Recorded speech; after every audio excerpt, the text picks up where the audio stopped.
So here's a big question for you. When a country sends its military overseas, do its human rights laws pack up and go with them? It's a tricky one, right?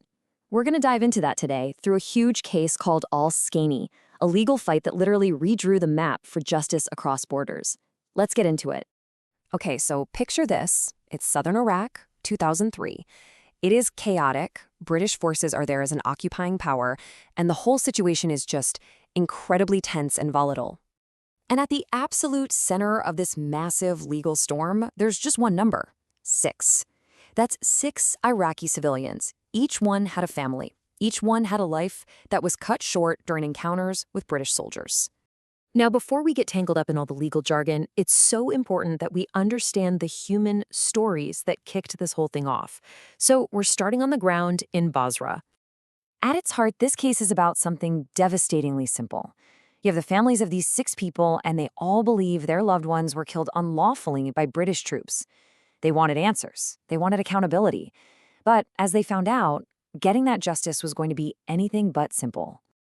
And that complexity leads us right to the core puzzle of this whole case. See, the main argument wasn't really about what happened, but about where the law could even reach. This is all about the crucial question of jurisdiction. So the families did something really bold. Instead of trying to navigate the Iraqi legal system, they went straight to the source. They filed their case in the United Kingdom, arguing that a British law, the Human Rights Act, should have protected their family members from the actions of British soldiers. And that, right there, is the massive question the courts had to wrestle with. I mean, did a British court even have the authority to make a ruling on this? Could its legal power really stretch all the way from London to the streets of Basra?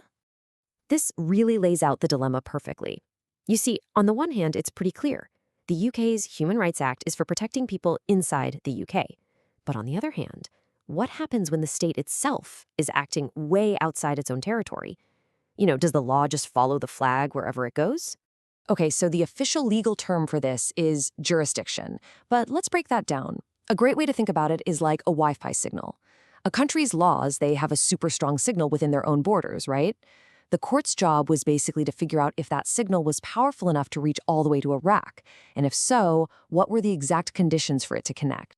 So, to figure out this huge, complicated question, the court didn't look at military tactics or foreign policy. Nope. They zoomed in on one critical piece of evidence: the actual specific words written in the law itself. And this was it. This was the whole ball game. Everything came down to how you interpret one single, powerful law: the Human Rights Act of 1998. The court had a starting point, sort of a default setting based on international law. And as the House of Lords put it, a country's legal power is mainly for its own territory. It's tied to the land. Sounds simple enough, right? Well, not so fast, because this case was all about the but. It forced everyone to ask the next logical question. What about the exceptions? What happens when the state itself is exercising power and control on foreign soil? And that brings us to the moment of truth in this whole legal drama. After years of arguments, the case went all the way to the UK's highest court. So, drum roll please, what did they decide? Well, the answer was pretty wild, and for the families, it was a split decision. The court said that in 5 of the 6 cases, they had no jurisdiction. The UK's Human Rights Act just didn't apply. But in just one single case, it did. Okay, so wait a minute. Why? What on earth made that one case different from all the others? The whole answer, it turns out, is in the tiny details of what happened and exactly how much control the British forces had in that specific moment. So the court came up with 2 key tests to check if that jurisdiction signal was connecting. First, there was the state agent authority test. Basically, did a soldier have actual physical control over a person? And second was the effective control test. This one was about place. Did the UK have enough control over the specific area, almost like it was running the place? And here is how that played out. The one case where jurisdiction applied was that of Baha Musa. He died inside a UK-run military detention center.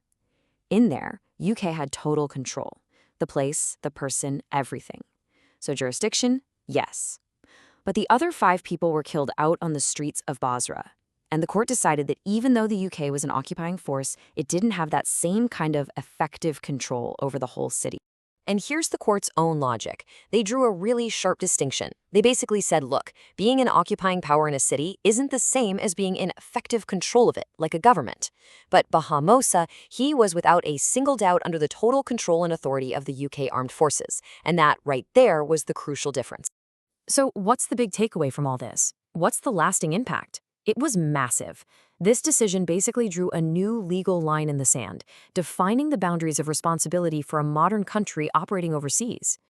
All right, let's just recap the key points here. The ruling made it clear that yes, the Human Rights Act can reach outside the UK, but, and this is a huge but, only in very specific situations. And the magic word is control. Either direct physical control over a person, like a prisoner, or effective control over a piece of territory, like a military base. That single idea, control, became the new standard. By creating this bright line, the Al-Sakani case set a precedent that would echo for years. It fundamentally shaped the legal world, telling us when and where a nation can be held accountable for what it does beyond its own shores. And that leaves us with one final massive question, one that a courtroom can't really answer. The law may have drawn a line, but when you think about it from a purely moral or ethical standpoint, if a nation decides to act in another country, where should its responsibilities to other human beings really begin and end?